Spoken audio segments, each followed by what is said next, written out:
New for you at 4, a Fargo woman has been arrested on felony theft charges, accused of stealing hundreds of thousands of dollars from her former employer.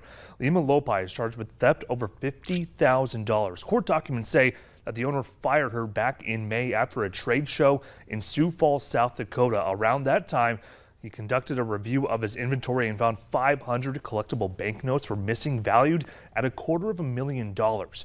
Documents say that Lopi did return about 130 of them to the owner. However, the owner later found an eBay account selling his inventory. Lopi was arrested Friday after officers conducted a search warrant at her home. Officers found 1,423 graded banknotes valued at $400,000. She's due in court on December 11th.